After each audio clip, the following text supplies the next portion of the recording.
Okay. So, good evening, everyone. I want to officially welcome you to our very first meeting. Yesterday we just shared what I did yesterday was to share some of the key applications that we're going to be needing, right? Again, that's what I did yesterday.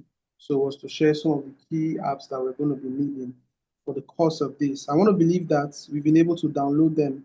Is there anybody here who has not downloaded the key app that we'll be needing for this course of this training? Is there anybody here? Yeah. So I want to assume that the silence means that we have all done that, right? That's the meaning of the silence. So the fact that Yes. everyone has said that nobody said they've not downloaded it means that we've all downloaded it. I want to call Yes. this training the Crypto Survivor Guide, right? The reason why I want to call this training the Crypto Survivor Guide is because this training is going to teach you not just investments, it's going to teach you how to survive in the cryptocurrency space. That's what this training is going to be. You understand how to survive. Now, this in the crypto space, we have a lot of people who come and they go. You get we have a lot of people who come and they go. Why? One of the reasons why that happens is because they came with the wrong form of expectation, the wrong type of knowledge, and obviously the the crypto market wiped them out of the market again. So this is your navigation guide. It's going to be your survival guide. This is strictly crypto investment training. Means I'm going to be teaching you crypto investment, right?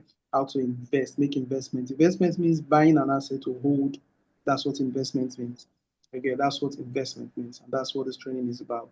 So for those who may not know me, I'm just going to be introducing myself briefly.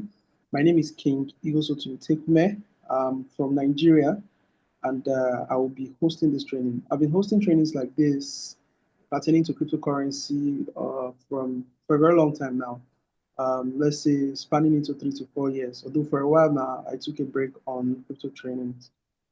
This is the first comeback. I decided to just hold a live training like this. So we're going to have other factions of this training. We're going to have the trading training specifically that is going to be different from the investment training. That one is going to be specifically for those who want to be day traders. Yes, want to be day trader, but this is for people who want to learn how to invest. So in this particular training, we're going to be covering from the basics. We're going to be covering from the psychological aspect of it, the risk management, the expectations, and what you need to survive. And we're also going to look at practical investment strategies, practical risk management strategies, practical ways to make investment plans, and practical ways to invest and find investment. So at the end of the training, my goal for you is that you will not need anybody to tell you what asset to buy or invest in. You will not need anybody to tell you what when to invest. You'll be able to do all that because we'll be looking at a whole lot. We'll be covering down to the how to use technical analysis in making investment in timing your entry, how to do proper research. We're going to also talk about how to source for these assets, the ability to also identify assets that has a long-term viability. We're going to also look at that ability to identify assets that have long-term viability. So these are some of the things that we're going to be looking at in the course of the training. And it's not just going to be theoretical, yes, we're going to do it practically. So if we're talking about sourcing, how to source your cryptocurrencies, we'll be doing it live. You understand? So we're going to do it. So for you being in this training, one of the things I encourage you to do is to practically follow us. Don't just come to the training and listen to all what I have to say, and then the next thing you are looking at how to uh, watch the videos. That's all. Practically follow. Everything we're going to be teaching you will be practical. We're going to back it up with the necessary theory so that you have foundational knowledge and understanding, but it's going to be very much practical. So I don't know how many of us are excited to be a part of this journey. If you're excited, just let me know that you're excited to be a part of this journey. Are we excited to be a part of this journey? Because it's going to be a very interesting Yeah, journey. I am. I Yeah, we am. are. All right, thank you very much. Mhm. So like I said, this is the crypto survivor guide. It's going to give you a definitive framework for understanding digital assets because cryptocurrency is one of the largest digital assets you get. We're also going to teach you how to identify traps. Yes, there are lots of traps in this space. So you know that if you want to know something is going to be big, you will see that they would have scammers would hover around that area. That's how you know something will be big. That's how you know. So, for instance, now, if you are looking at getting electronic product, for instance, or let's say common wears, clothes that we wear, you see that products like Louis Vuitton, Gucci, um, D&G, and these other major products, they usually have the fake of them a lot because they are big.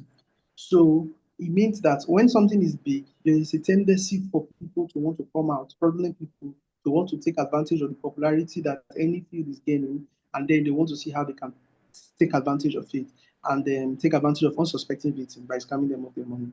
So it means that there are a lot of traps if you are not careful that you can fall into in this crypto space if you don't know what to do. And they're also going to be teaching you how to execute informed investments. So how to be making informed investments. So I'm also going to be teaching you that. Now, one of the things I want to let you understand, my motto is that knowledge is the greatest form of risk management. So because the crypto space has its own share of risk, so in order for you to mitigate the risk, the best form of risk management is knowledge. I'm going to be explaining that as we proceed. I'm going to be talking more about that as we proceed. All right. So now, what is cryptocurrency? What is cryptocurrency first? Now, cryptocurrency is a digital currency. All right. That's what cryptocurrency is. It is a digital currency. So when we say something is a digital currency, it means that it is a money that has no physical counterpart. It's a money that has no physical counterpart.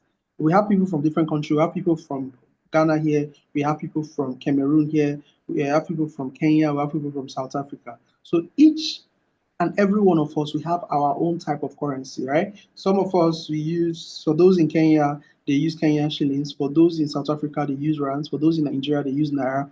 For those in Ghana, they use Ghana cedis. So each and every one of these countries, we have our own currencies. And one of the major characteristics of this currency is that it is physical. Now, they've been able to build a digital counterpart, right? Since digitalization of money came into it, so we now have the ability to transfer and all that. You get, but majority the idea is that it is physical first. Most of our fiat currency it is more physical, right? Although a digitalized version of it has been created that allows us to do transfer and all those other forms of transactions, right? So but these monies are physical, the mafia's currencies. But when we talk about cryptocurrency, it's a virtual currency. When we say virtual, something that is only available online, that's digital. It's on the internet. That's what it is. It's on the internet. There's no physical counterpart for it. Do you understand that? So it means that you cannot withdraw and hold Bitcoin as a coin or whatever it is. You cannot withdraw and hold Ethereum, ETH. You will not be able to withdraw them. So they have they are just existing in the digital space. Now, the beautiful part about cryptocurrency that makes most of us to buy into the idea is because there is no bank or government that has control over this cryptocurrency.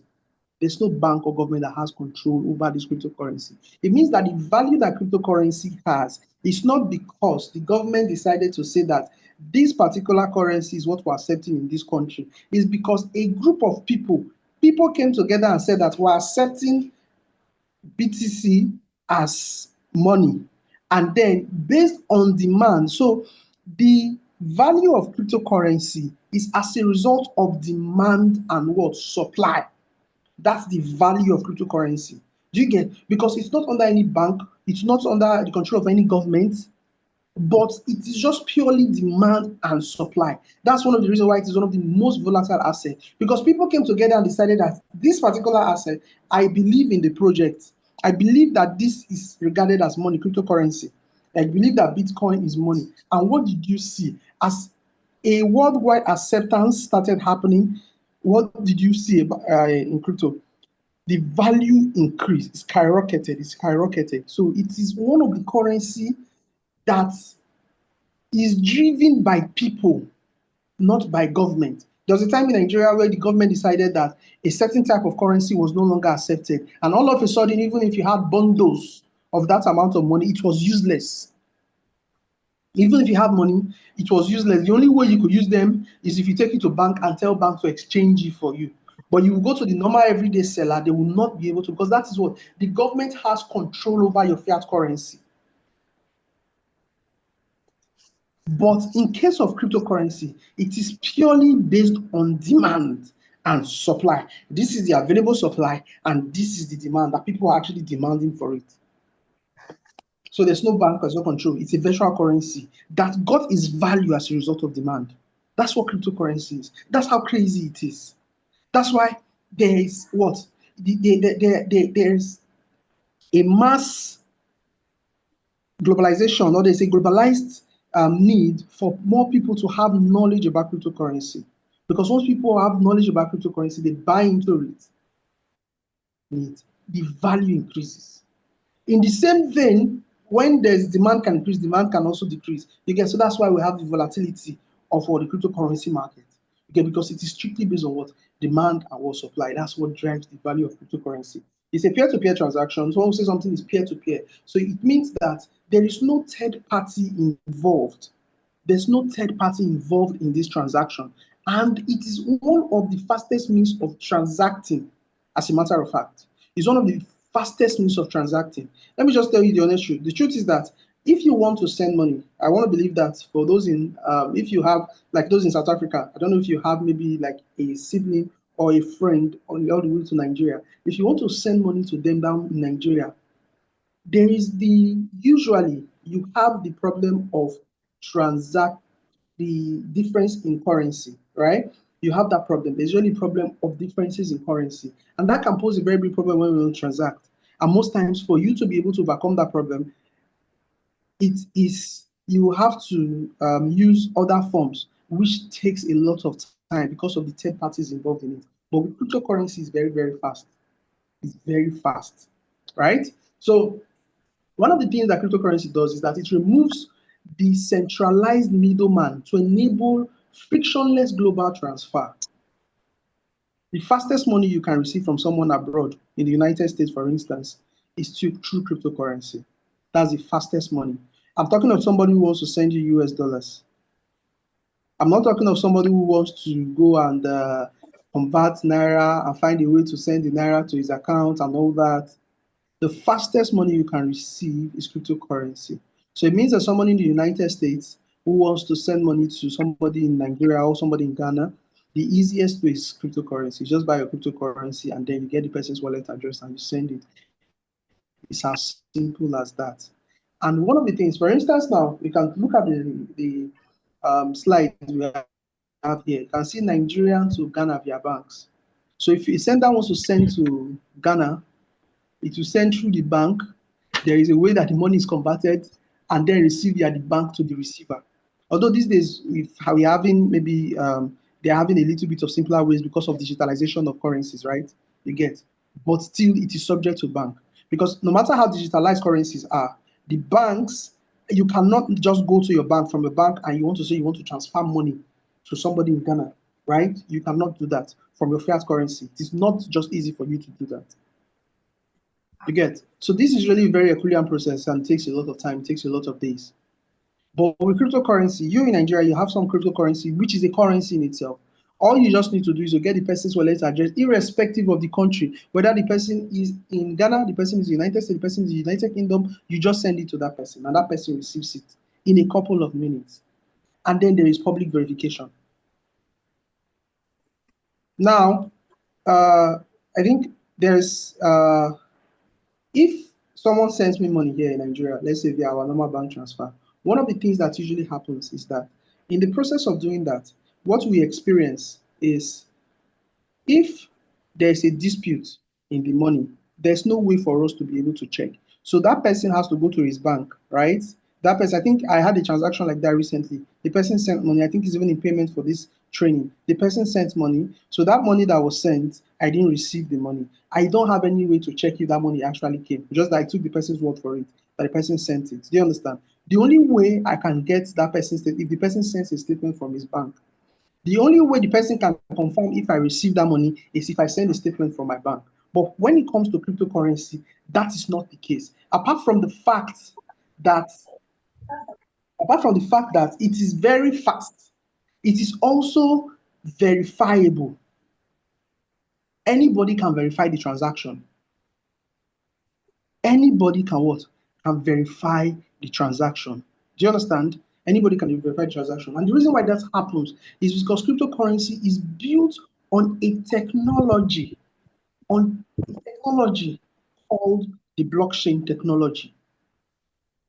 Do you understand? It's built on the technology called the what?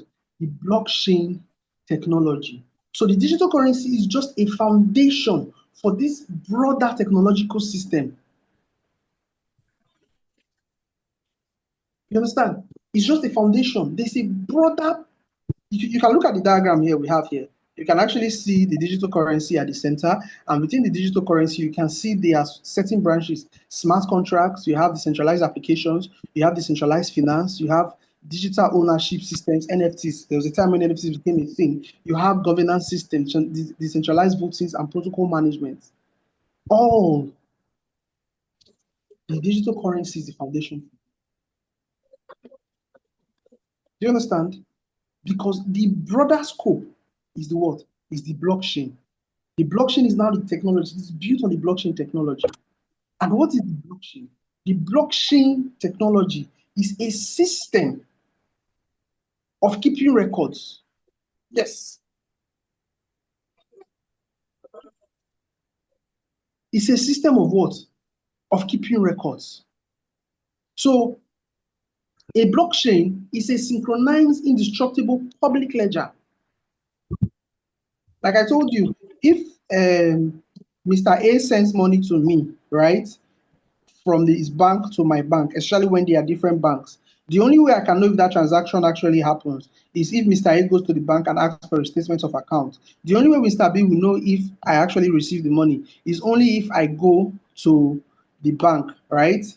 Only if I go to the bank and ask for my records, my statement of account, and then I send to Mr. B. Send back to Mr. A for Mr. A to know that I didn't receive that money. But that doesn't happen in crypto. What happens is that there is something we call the blockchain. The blockchain is the digital ledger. You understand? The blockchain is the digital ledger where transactions happening is recorded. And there's no one person responsible for that digital ledger.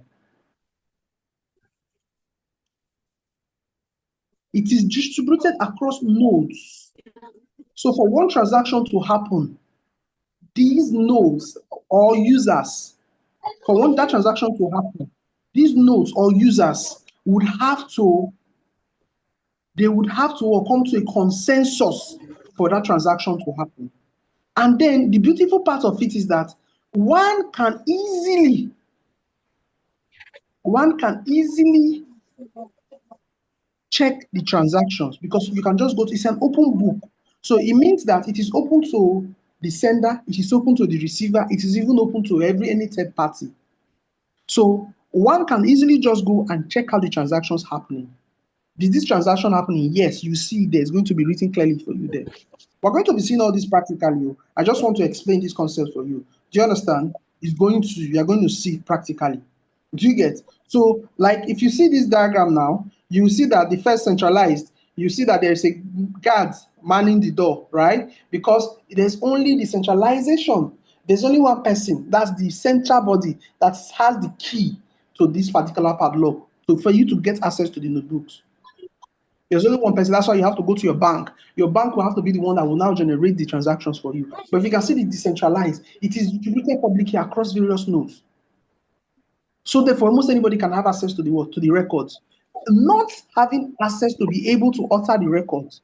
Because for any transaction to happen, it means that the millions of nodes or the users will have to accept that transaction for it to happen. So any alteration, the only way an alteration can happen in the node is if everybody, and they will have millions of users on the node. Do you understand? So for any transaction to happen, there has to be consensus. Agreement instantly synced across all copies. So in the case of when you hear mining, most times for like BTC now, miners are people who are users that are approving transactions in real time.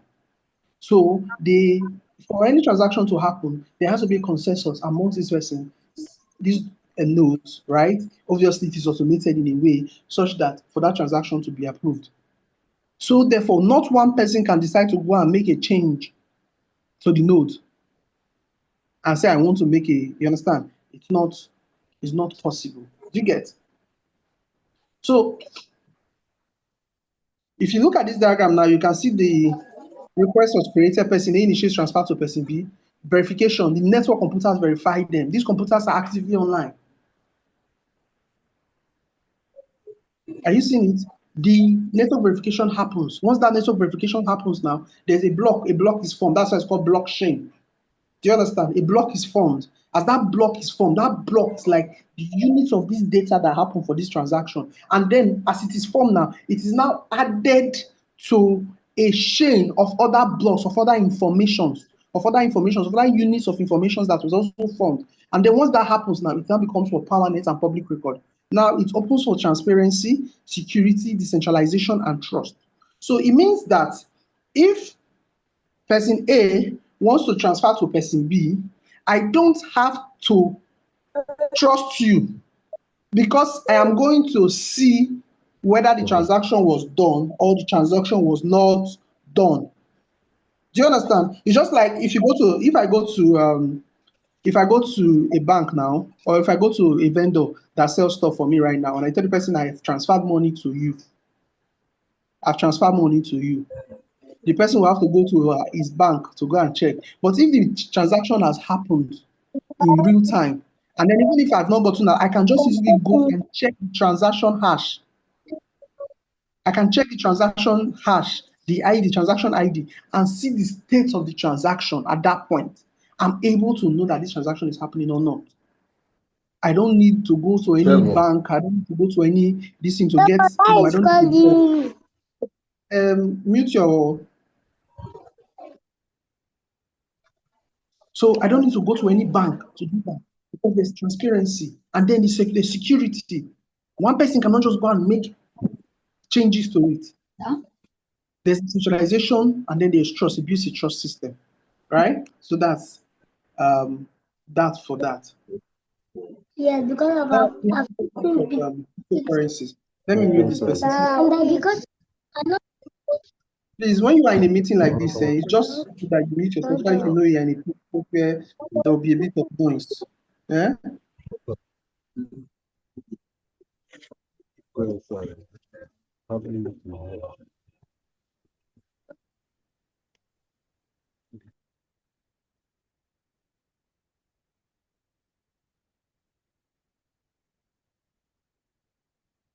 Are we still seeing my slides?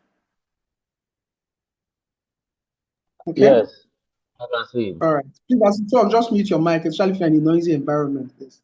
Okay. So now we have different types of currencies now. We have different type of digital assets. Yes. So because if you are in this space, you're going to be hearing payment coins, smart contract coins, utility tokens, stable coins, governance tokens, and etc. You understand? So they are just a lot of assets. So we're going to just look at some of them, right? We're going to look at some of them. We're going to look at some of the how they are useful, and then we're looking at some examples also. We're going to look at some examples. So if you can see the slide now, you see examples. We have the asset classes now. So the crypto asset taxonomy. So the asset classes will have payment coins. You get so these payment coins are usually to store value and send payment, right? They are used as well as payment. So they are a value house, and then they are used what in making payment. So what we call them is the digital gold, right? If you want to compare them to real world analogies, digital gold. So example, we have BTC, we have Litecoin. Yeah, these are two examples of what of payment coins. They are basically used to make payments because there's a storehouse of value. They are storehouse of value, just like having gold. Gold is a currency in itself. Do you understand? Gold is a currency in itself. So just like having a gold, having a storehouse of value, so you can use to pay for certain things again. So we have smart contract platforms. So these smart contracts now, we have what we call decentralized applications. Applications built on the what? On the decentralized finance space, right? So these smart contract platform tokens, or the smart platform tokens now, they are usually used to what? To power these decentralized applications. You get, so they are like the tokens of operating systems. You get, so like the real one, and so they're like operating systems. They are what allows what some of these systems to be what operating. Do you get? So that's where uh they are the lifeblood of the operating systems of these like power apps and decentralized finance. Because for any transaction to happen, for example, now we have the Ethereum blockchain. So the Ethereum blockchain is a smart contract, right? The Ethereum has a powerful, it has a powerful economy. You get, it has a powerful. What's the word to use? I'm trying to get the right word to use right now. It has a powerful ecosystem. So they have the Ethereum ecosystem. So for transactions happening on the Ethereum ecosystem, for instance, it is fueled by what? Ethereum. It is fueled by Ethereum. Do you get ETH? For transactions happening on the Solana ecosystem, it is fueled by what? By Solana, right? The Solana tokens. For we have the Binance ecosystem. For transactions happening on the Binance ecosystem, right? So it is fueled by the what? The BNB, that's Binance coin. Do you get? So we also have utility tokens, right? Utility tokens. So most of them, you see that there will be an overlap of form of the crypto asset. So these assets, they are used to access products or pay fees. Yes. So because in the decentralized finance, you can have applications, just like you have this now. You know that like if you are playing some certain kind of games, for example, you are requested to some games they have in-house purchases. You get where you have to purchase something within the in-app, within the app. So sometimes you just spend some real money to buy the coins so that the coins will now be available for you to be able to transact, right? So these um, tokens that are available on a particular ecosystem or in a particular product, right, that you can now use to pay the fees to be able to access some of those things. We call them utility tokens. Utility tokens. So an example, we would use an arcade token. Now there was a particular asset some time ago that I invested in Lucky Block. So basically, the system behind Lucky Block is that Lucky Block was built as a token to access um, an online lottery. So it was a lottery that was launched on the DeFi space, right? It was a lottery that was launched on the DeFi space. For you to be able to what? To partake in this online lottery, what you needed was the Lucky Block token. That's what you used to participate in it. So these are called what? Utility tokens. Most smart contract tokens, ecosystem tokens, like I said now, they are also what? Utility tokens. They are very what? They are very useful. You get. So now we also have stable coins. Stable coins, they maintain a stable value to avoid volatility. Now we call them like digital dollars, right? Because they are usually pegged to the dollar value. So we have like USDT, we have USDC. So most times now, some persons, especially in the period when Naira, sorry, I'm a Nigerian, so I make references to Naira a lot. When Naira was devaluing within the last few years, what some persons did, they wanted to get dollars. Now, here's the thing: getting dollars is not so easy, right? Except you have to go through these what we call the Aboki. You get Aboki people, Aboki FX, where they will give you you cannot buy dollars from them. You get, so, but that means you have to first of all go and transfer, and then you get the dollars cash physically. And not everybody want to be holding dollars physically because it's not easy for you to go. You don't have to go back and sell to them.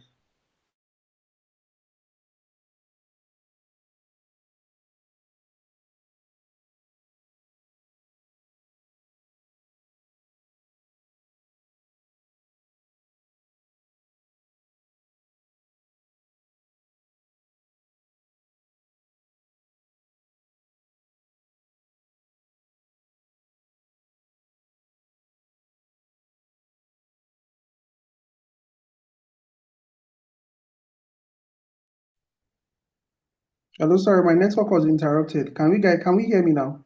Can we still hear me? Yes, we can Yes, hear you. please. Okay, good. Let me share my screen again.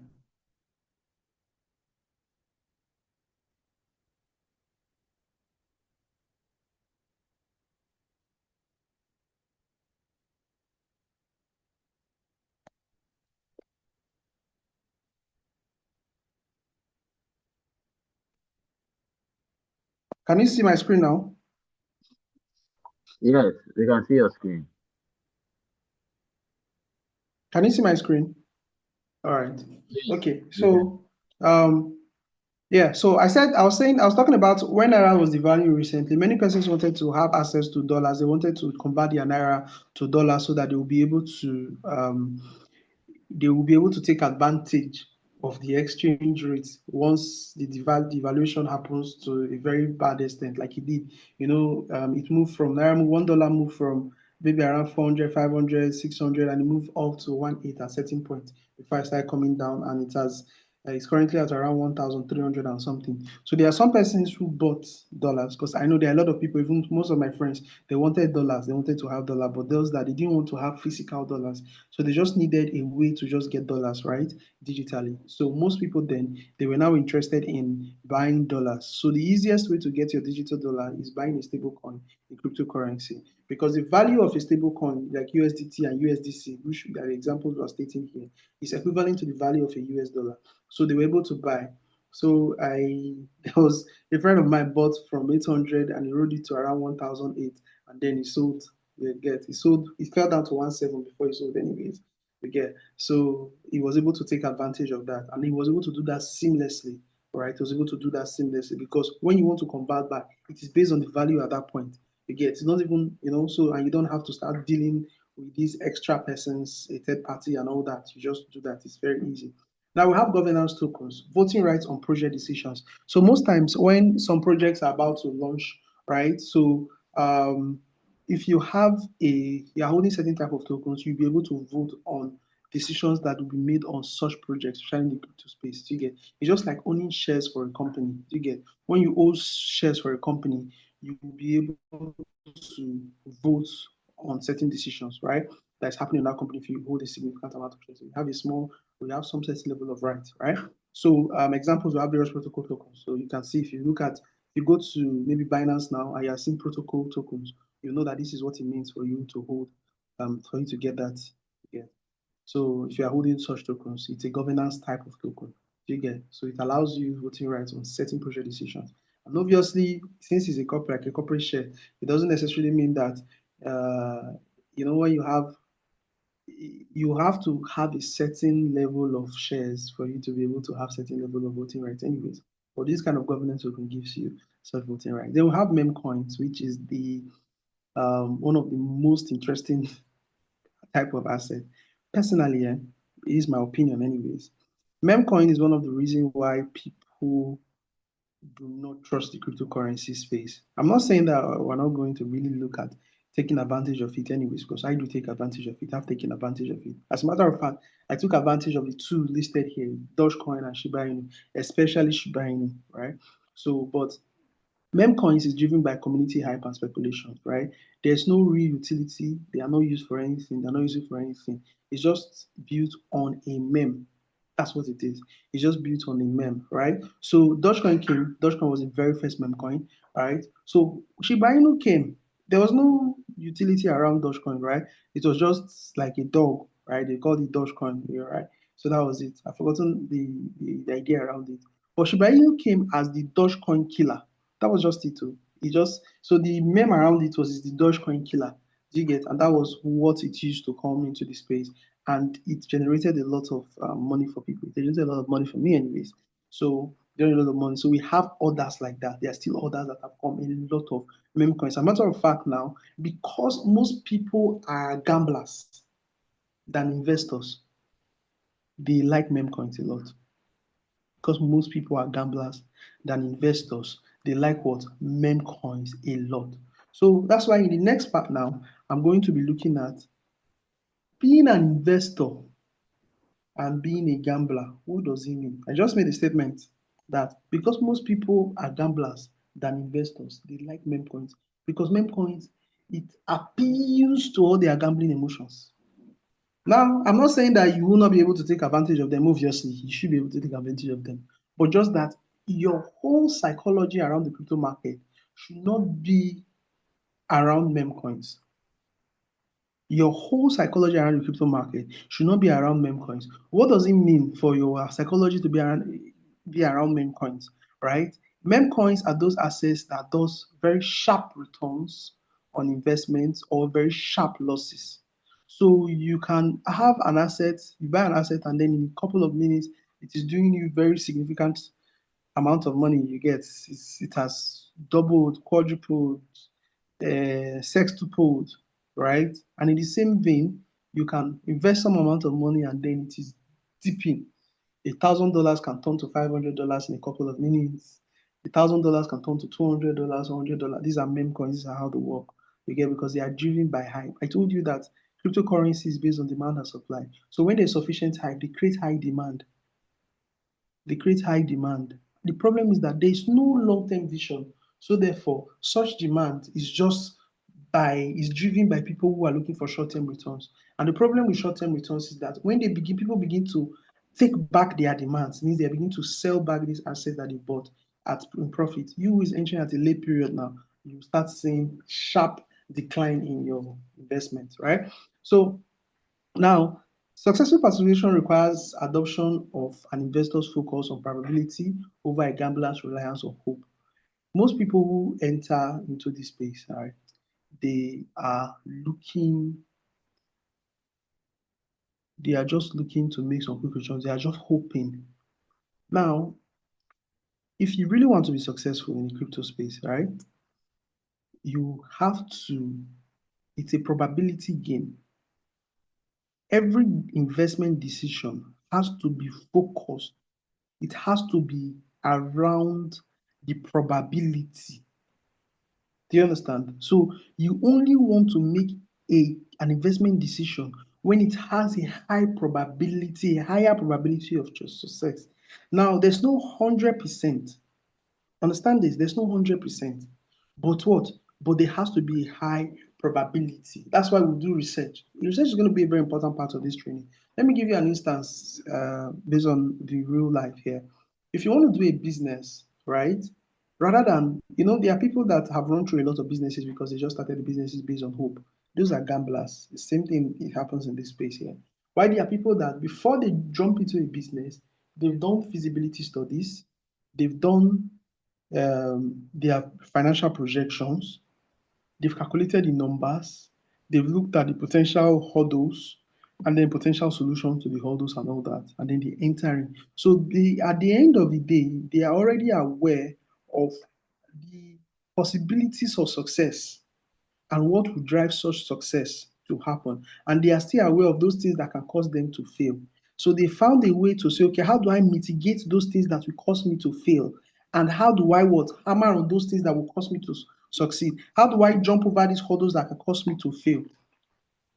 Does it mean that they may not fail in the business? They may, but then those people have a higher probability of success compared to who jump into the business without doing the necessary due diligence, right? Without even understanding the numbers and all that. You get so they just blindly rely on hope. So in the crypto space, the gamblers now, how they different from the investors is that they are driven by emotions, how they feel, right? Gamblers, they are driven by emotions, how they feel, and hype. Like I said, they are just relying on hope. I hope this will work. Oh. So they are not taking a decision based on a high level of information. They are just driven by emotion. So their driving factor is emotions and hype. They say this can't go. I know how many persons will come and meet me and they'll be like, okay, they say this one will do it. No, I want to buy, I don't want to miss out. To. And I'll be like, are you kidding me? Have you done your research? No. I've not done it. Help me to research. How would I be the one to help you to research to make your financial decisions? If you don't know how to do your research, you shouldn't be investing in the crypto space. They just rely based on emotions and hype. So what now happens is that you see them putting money they cannot afford to lose. So when you go online and then you see a lot of propaganda around the crypto space, it is usually because I told you this, I think there's a message I sent that 90% of people who come to the crypto space have zero knowledge. They are just coming with emotion and hype based on what people are hyping and all that. This is going to be the next best coin. So I've discovered that in most situations, people ask me more about crypto when they are during a bull run or during the semblance of a bull run. So if BTC is falling, for example, nobody talks about it. I don't get any information. So there was a time where I wasn't posting so much on my groups, and then I wasn't getting so much traction. Nobody was even coming to meet me. So, but when BTC started rising, right?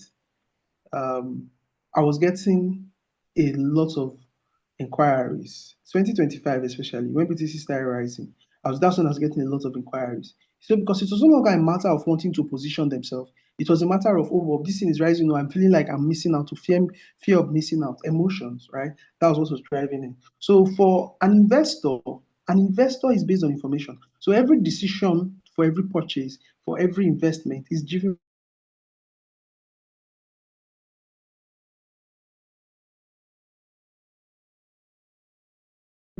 And every information is gotten from what? From a place of research. It's not coming from a place of what do I do now? They are saying this coin is going to rise, it's going to do 100x, it's going to do 20x. And believe me, they would. You see that emotion, eh? These people, they can play on it. People that they don't even have any good thing to offer. They will play on your emotions. And if you are somebody who doesn't have mastery of your emotions, what will happen in that situation is you will make a decision based on emotion and high. And then at the end of the day, you come back crying. If you come to count the number of persons who have lost money, you will see that they are very much. And if you see majority of them, they enter because of emotions and hype. Now, as an investor, your core focus is probability. You're looking at the probability of there is a high chance of win. It's never 100%, but it is higher. It is not 50-50. It's not 50-50. There's a high chance of win.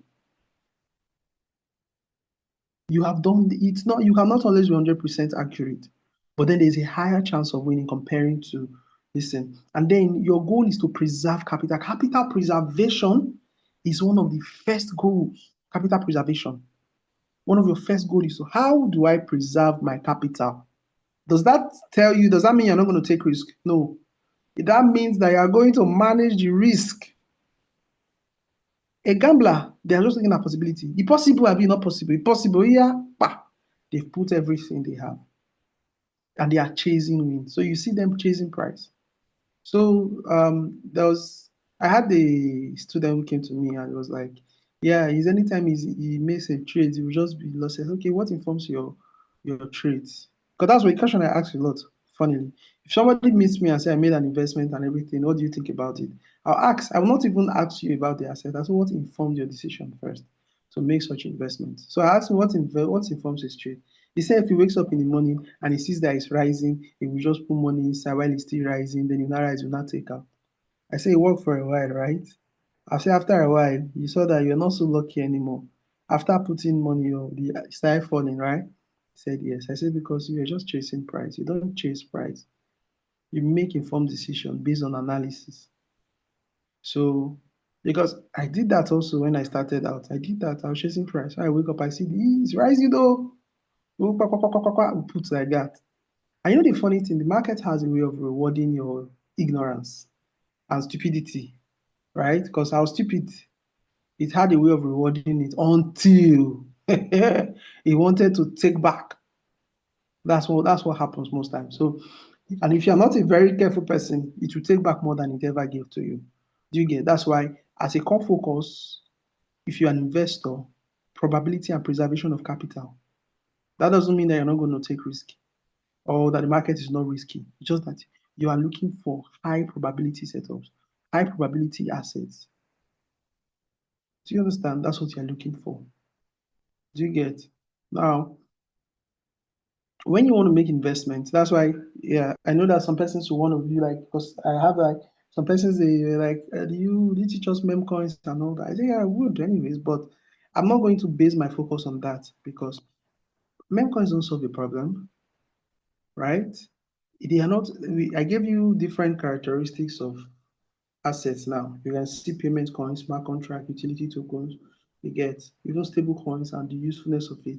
Then you talk about governance tokens. You can see how but then meme coins, it's just hype that's around it, right? So you want to, a gambler will ask which coin will 100x immediately, which coin is going to give me quick returns on my investment.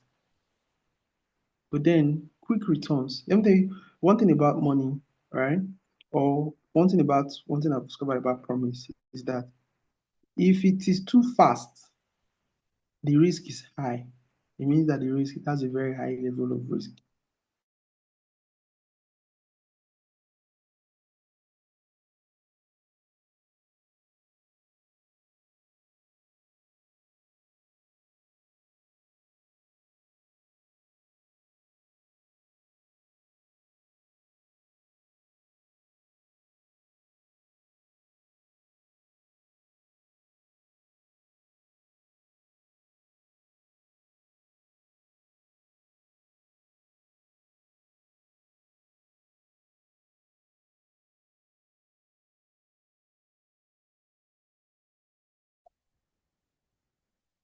Sorry, the network took me out of the meeting again. Just come back.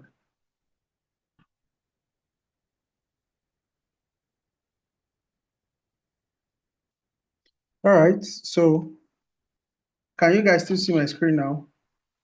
Back to can see my screen. Let me know. So okay. So if it is too fast, now money rewards time. If you take something that happens over a period in time tends to last. I think there was an analogy. If you blow like a balloon, you can burst. But if you grow, right, is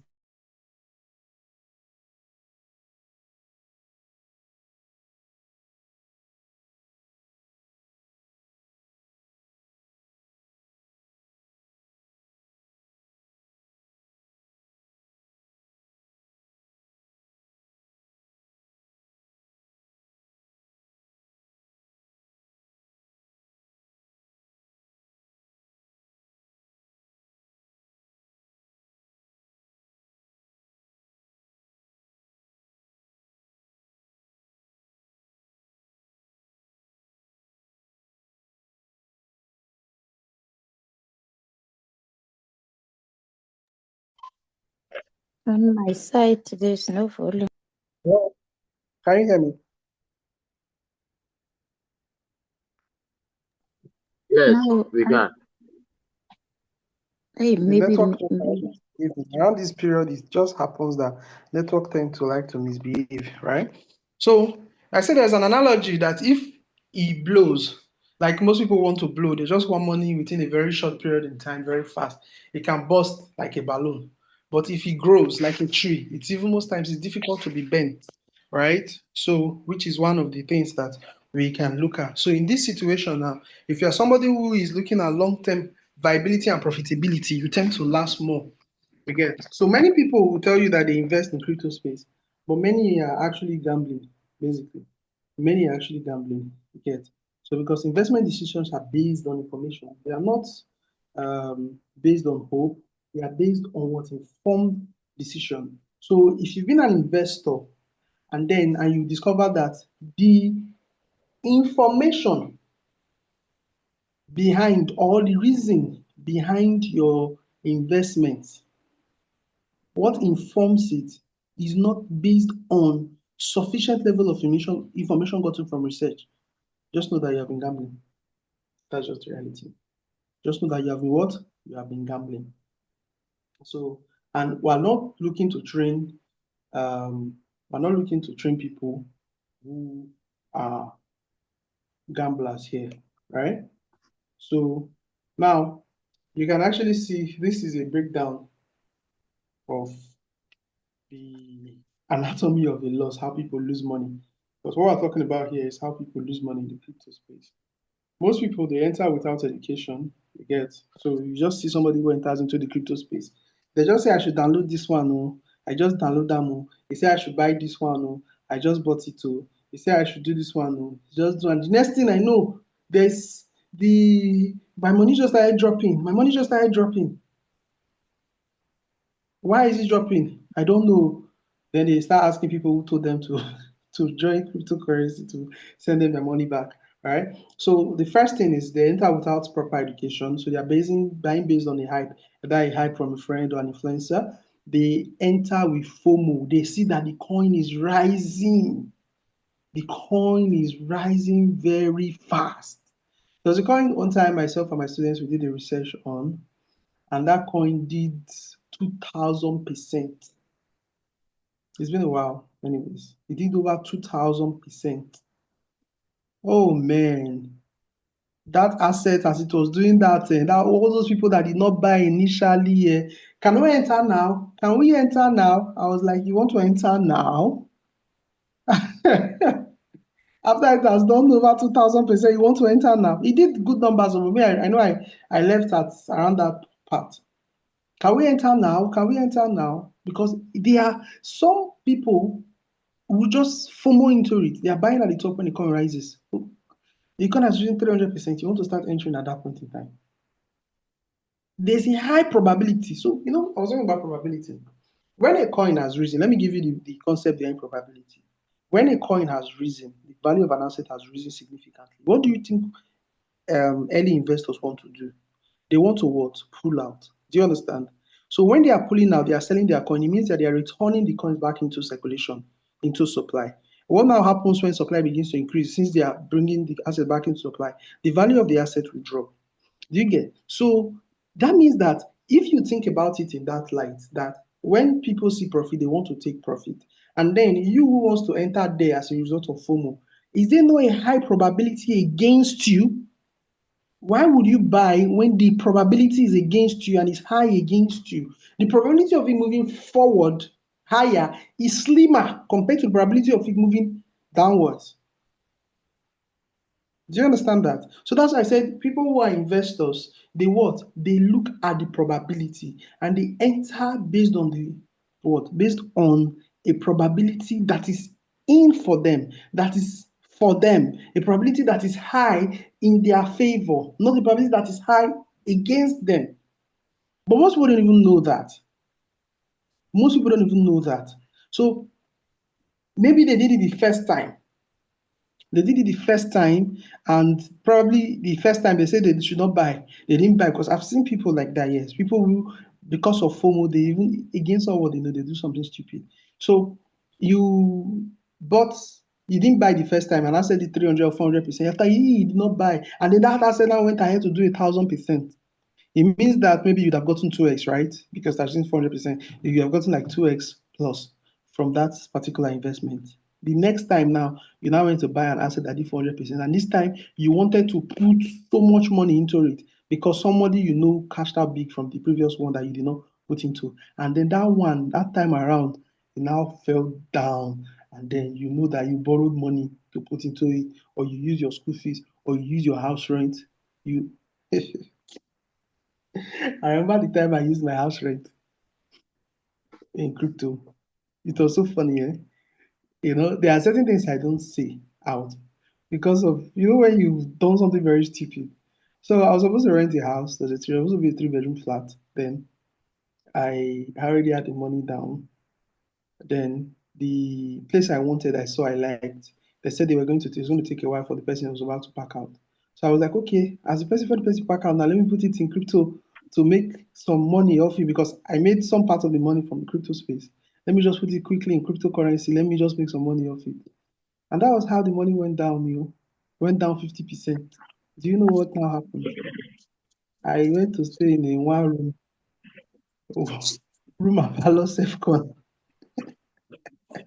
because I lost a lot of the money. I don't even say this story. This was a story I tell out. I now had to go and stay in a room and parlor safe con. So from a three-bedroom flat, I could no longer afford a three-bedroom flat because I put my rent. And then I had to go and stay in one room, right? So that's not even because I wasn't informed though, but just that I ignored risk management, which is the third part. Again, so they FOMO, they ignore risk management, they put all money in one coin, they use rents. This was me, this is just me, that's why I put it there. They use rent and borrowed money to do that. Me, I've never borrowed money to invest in crypto. I won't ever do that anyways. But I'm too informed now. When you've been in the space and then you've had thick skin, No matter what is happening, if I have not made an informed decision to buy an asset, no matter the hype, I don't do it. So I tell my students that if the opportunity doesn't give you a chance to do your research, that opportunity is not for you. You understand? So, and then people that are chasing unrealistic returns and leverage. So, for example, those who jump into futures trading early to make up for losses, right? Or those who just, okay, let me just make it quick. Let me just flip this one first before I start managing risk properly. You see, at the end of the day, they have a portfolio wipeout. So, this is the anatomy of losses.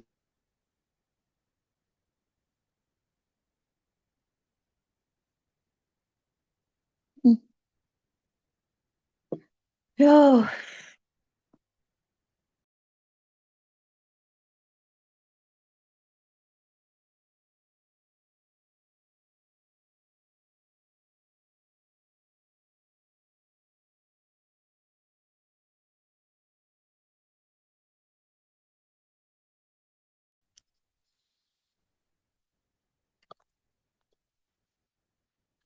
Okay. The network is just pushing me out, but we would.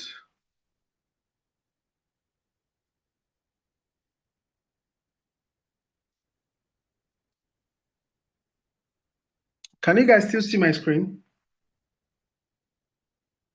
no, no. Can you see now? Yes, now. Now, Can you see my yes. screen now? Yes. Can you see my Now, screen now? yes, now we can see. Yes, Yeah? we can see it. Yes, Yes, we now can we see Yeah. it. can see. So this is the anatomy of, all right. This is the anatomy of losses in the crypto space. This is the anatomy of losses in the crypto space. But it starts with one, entering without proper education. That's where it starts with, entering without proper education, right? But then there are some people that are still educated, that's where emotions now come in. FOMO. FOMO. Most times, some persons are not educated enough in the psychological aspect of it. So it still that boils down to education. Now, how do scam platforms exploit beginners' greed? You get. So how do scam platforms exploit beginners' greed? So I'm looking at what at the end of this session, we'll have covered the whole of the section one of our training, right? So, which is also this part is very important now. Now, they will promise guaranteed returns. There's nowhere in the cryptocurrency space that there is a fixed daily profit. No legitimate cryptocurrency trading platform promises you a fixed daily profit or a fixed weekly profit. If you are a trader, you can be making profit some days, you can make losses some days. There are some days you stay clear of the market because there is no opportunity for you in the market.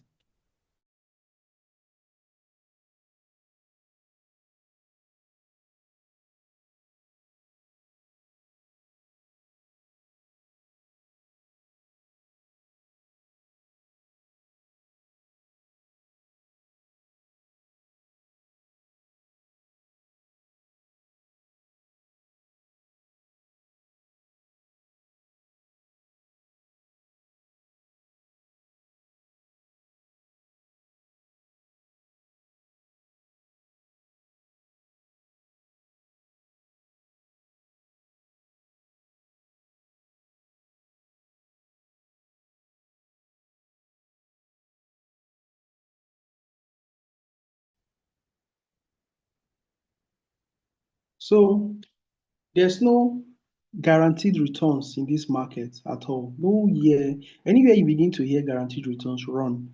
Now they pressure you into making they pressure you. You get so that pressure it makes you to lose your critical thinking processes, right? So you are no longer thinking critically, you are thinking based on the what? Based on the limited slots or that are available. Now, they will now come up with the general idea behind it is usually very vague. No one can explain how the platform generates revenue. So you just see, they will just tell you one thing. These days, they are fine tuning how they define it, anyways. These days, they are fine tuning it, but the reality is that they will come up with an opaque mechanics of how the platform generates money. So they can tell you that it is trading actively, it's a bot trading and all that. Even despite the fact that bots are there, right? Let me tell you what you need to understand about bots so that you don't become deceived. Bots are bots are machines that have been programmed to do one thing repeatedly, automatically. You understand? So therefore, it means that it is still subject to the accuracy is based on the level of the accuracy of the human who programmed it, especially when it comes to trading. It is not necessarily detecting new opportunities. It is detecting based on the what? Based on the trading style that the human has programmed. So therefore, and um, there's no 100% accuracy when it comes to trading the market or predicting the market. So therefore, bots would most likely make mistakes. And if they tell you that there is a 70%, it doesn't mean that for every 10 trades, a bot will make 7 trades, for instance. Let me give you an example. In in 20 trades, it may not make up to the 70%, but just that overall, over a long period in time, that's what happens. So it means that there is a possibility of losses. So I'm even giving you instances. There are possibilities of losses. So and one thing about investment platforms, legitimate investment platforms, they try to account for those, you know, losses. So they don't try to entice you too much because they know that if things go south, they will have to start finding ways to what? To reimburse the people who have invested. So they don't make unrealistic promises that they cannot fulfill, right? So recruitment focus, so the referral income outweighs the actual product use. When they now begin to say refer people and all that, it's now turning into something else. Yes, where the major money the investment in the crypto platform. So you want to just take note of all this before the next crypto platform will come and then they begin to promise you heaven and earth, right? Then anonymous teams, no verifiable track record or public identities, right? So they are just, yes, I understand that there are certain situations where in the crypto space, like in the case of BTC, we all don't still know who the founder is, right? Satoshi Nakamoto, but mostly for some of these projects like that, they try to remain anonymous. It will just be vague, necessarily vague, again. And then they begin to make absurd promises. $100 into $10,000 in a week with zero risk. One thing you would understand is that the crypto market is not risk averse. The crypto market is risk filled. It means that there is risk. Don't be too optimistic to look outside risk. There are risks involved in the crypto space. Your own is to ensure that you are aware of the risk and you protect yourself by managing this risk. That's one thing you must do. So scammers, they target inexperienced people a lot, right? Or people who are new. Most times we don't want to give ourselves time to grow in the space. We just want to do how fast can we start making money, right? So if you see a project that triggers some of this, it doesn't have to be all at a time. Some of these things, you have to be wary of such investment. Abort mission, abort mission, abort mission, right? Abort mission as fast as possible. Now, if you're looking at legitimate projects, now apart from meme coins, anyways, you want to invest, you're looking at ways to invest legitimately in projects, right? So there are certain green flags you're going to look at, but we're going to teach all this practically. Okay, it's going to be practical. We do research together. We do research. You're doing it live here. Yeah, we're sharing screen. You'll be seeing it. And a large part of this, I'm going to be doing it with my phone. You know the reason why I'm going to do it with my phone? Because there are a lot of people who do not have laptop. I want to tell you that it is possible that with phone, you'll be able to do a lot of this research that we're talking about. It's very possible that. So what are you looking out for a project if you're looking at long-term viability, right? You get. So you want to look at problem solve. Does it address a real or necessary issue? Yeah, there are cases like that, but it's not all assets have utility anyways. But this one thing, if you're looking at long-term viability at times, you look at the problem solve. But it's not enough to just look at problem solve though. There's no one of these characteristics that is enough for you to make a decision. It means that it's a combination of these characteristics that will now help you to start considering the project. You get. So look at the project. So does it address a real necessary issue? Yes, you get. Is this something that when people look at, they want to say, okay, this project is something that will look like it will stand the test of time. I want to put my money into it, right? So that's one thing. Then team transparency.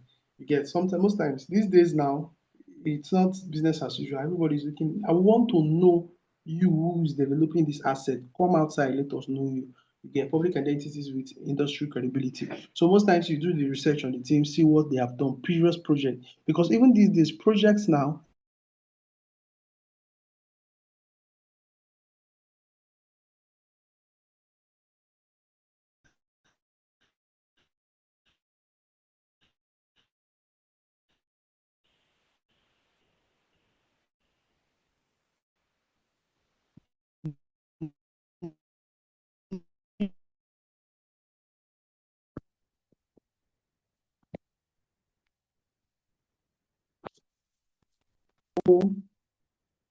you can see a project that is being developed, and then they are telling you they are just banking on the success of a previous project that they carried out. That's how it works. You understand? So team transparency and credibility. So then there's white paper clarity.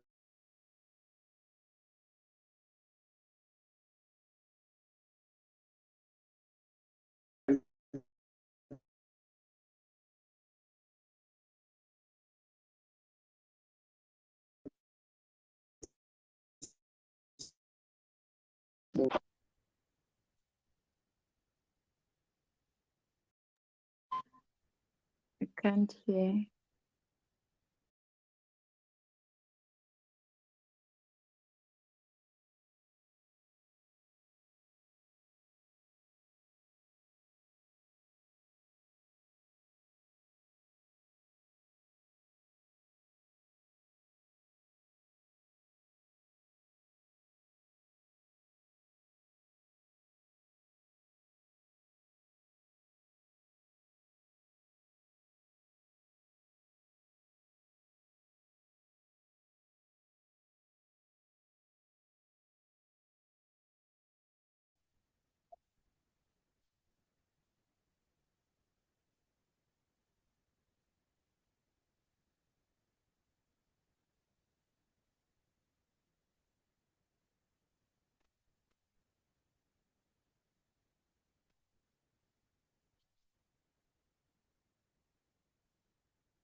I need a second. Let's open this again.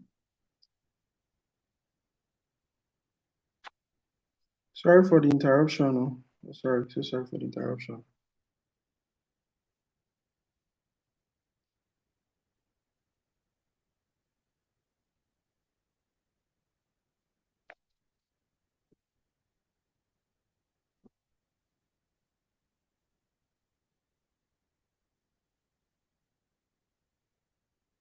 Okay, so um, the legitimate processes, um, when you want to invest, or legitimate projects rather, so when you want to invest, it's not just going to be one box that is checked. So problem solved, the team transparency, white paper clarity. I was about to say that the white paper is what? It's like the business plan of the business, where it states of the project, where it states the clear goals, the technology, the future plans, even down to marketing, the tokenomics, how the token is being distributed, right? You get so every most information you get it on the white paper, right? The community health. So when you go to the community, because most of these projects they have what they have their various communities, right? The community is really happening on Telegram, in some cases Discord. So it means you're going to have Telegram, right? You're going to have to register on Telegram because when you want to check out projects, it's Telegram mostly, or you go to Discord. There are Discord channels to check out things will happen. See what is happening, discussions, the developers updates. You can ask questions on about a particular project. You can ask questions, see how they will respond to your question. These are very important things. So you get. You can ask questions, and they are not just going there to do price speculations alone, but seeing the kind of discussions, even down to the marketing of the team, of the project, you look at it. Now, also the token utility. So the project is one thing, the utility of the token in the project you get. So because sometimes now you can actually launch it, like I told you that there are some ecosystem assets like the Ethereum ecosystem, right? So there are decentralized applications on the Ethereum ecosystems. So, but then the utility coin there, which is Ethereum, right? Now, what is the use of the coin? Because it's not just going to just be there that okay, Ethereum is just there now, but this Ethereum now is now used to pay or the fees for any transaction happening on these decentralized applications. So therefore, most persons will hold it as long as they are what? As long as they are trying to transact on those decentralized applications. The case of BNB. BNB last year, I think last year, was it last year? Yes, I think I'm forgetting. I'm not very good with dates anyways. Um, CZ, right, which was the CEO of Binance, was removed. The founder of Binance was removed as the CEO because of a litigation that was happening. Naturally, that would sink BNB, the value of BNB. But it was something I observed that period. Now, BNB has a utility within the Binance ecosystem, right? So if you are holding BNB, you can actually stake your BNB for launch pool projects or launchpad projects. So launch pool or launchpad are these are platforms that were created for new projects that want to launch. Do you get? So and they want to do that riding on already existing platforms. You get so like Binance has a launch pad or a launch pool where you as a developer can launch your project there, and then they will support you, right? The Binance system they will support you. So for holders of BNB, they are giving a reward of that particular token. You get so for Binance to support you, the Binance ecosystem, for you to be supported by Binance ecosystem, it means that you're going to allow some certain amount of that your project to be what to be given out as reward for the what for the Binance holders, for the BNB holders. So I discovered at that period they were launching different assets on that what on the launchpad. You get so therefore making people to hold BNB for long. Because for you to be able to get access to the rewards of those tokens that are going to pass into the launchpad, you will need to hold BNB. So you could hold BNB, you could hold USDT, but then the percentage you'll be getting as a BNB holder is different from the percentage you'll be getting as somebody who's holding USDT, right? So therefore, you want to hold.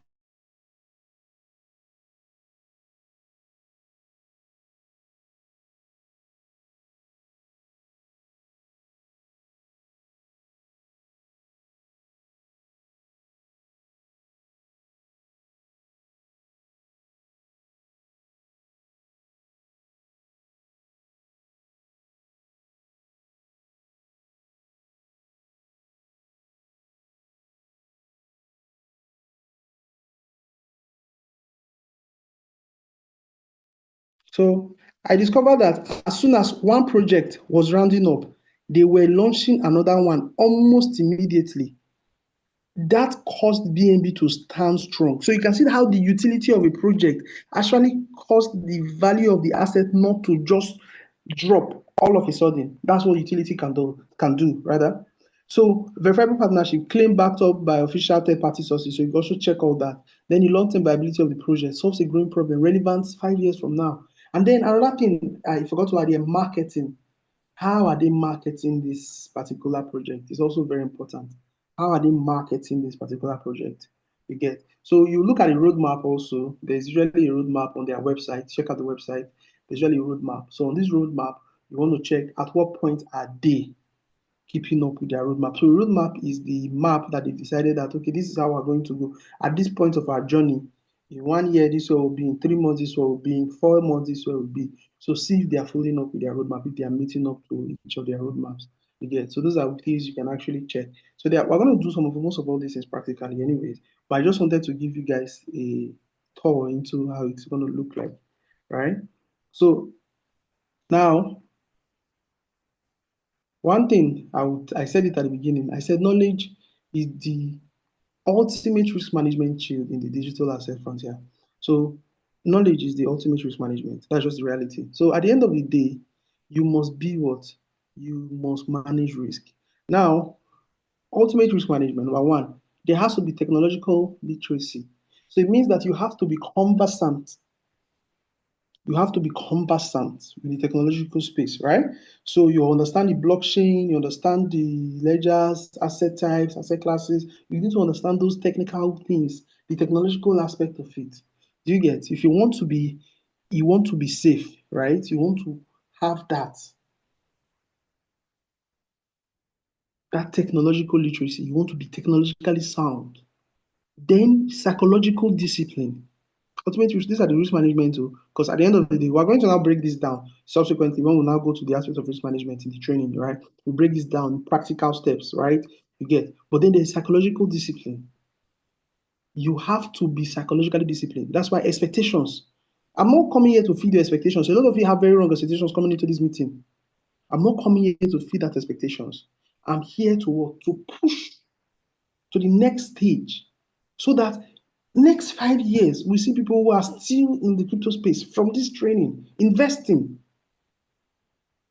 Do you understand? So psychological discipline on investing over gambling, resisting FOMO, being able to watch your emotions, that's a psychological discipline you must build.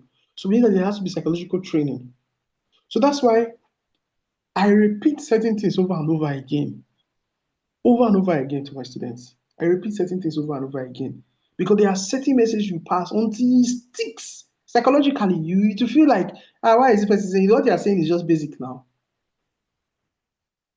It's just like telling somebody buy low, sell high.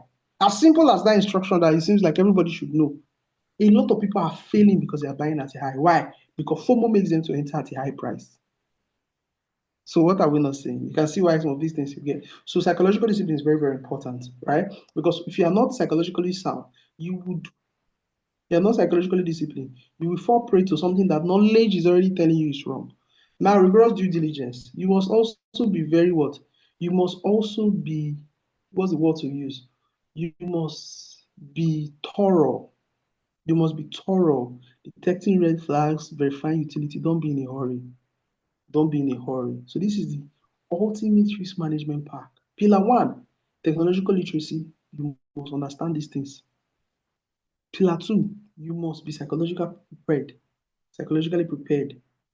Pillar three, you must be willing to do your due diligence. You must be thorough enough to do your due diligence. With this, you have the survival framework. Now, the more informed your decisions become, the less likely you are to fall victim of hype, scams, and emotional trading. Now, the easiest way to protect your capital is by upgrading your understanding of the space.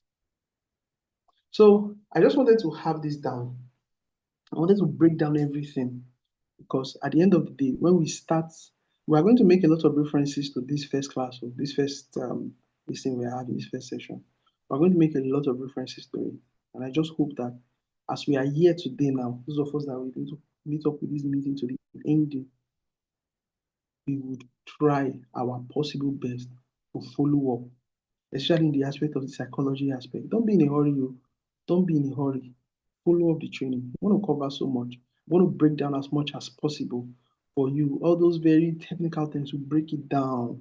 We'll scatter the rock, we'll turn it to sand so that each of you can walk freely on it and then understand it. But you must follow the what? Follow the due process. So I'm going to be stopping here and I'm going to be opening room for questions. So I'm stopping here now. Let's make room for questions. If you have question, stop sharing my screen. If you have question, this is the time that you ask your question.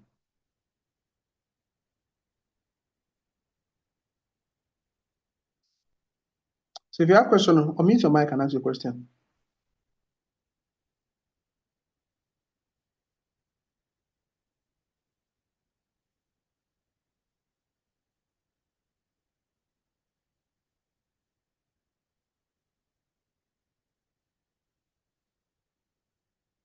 Nobody with questions? Good evening. Good evening, Kim. Yeah, good evening. Thank you, King, for clarity of I don't know. Up to so far, I understand because I Okay, you are entered the welcome. crypto. Yeah, I entered the crypto without knowledge, with hype. I, I We have can't really been, hear you clearly. I just said thank you. That was where I ended. yeah, I'm saying Okay, I I can't hear bought you the clearly. So I don't know if you can use the chat to just send a message. So, yeah, okay. All right, so I don't know, but Your what I'm network is breaking, please. So use the chat. oh, it's breaking. Okay, so I should write down. Oh my God.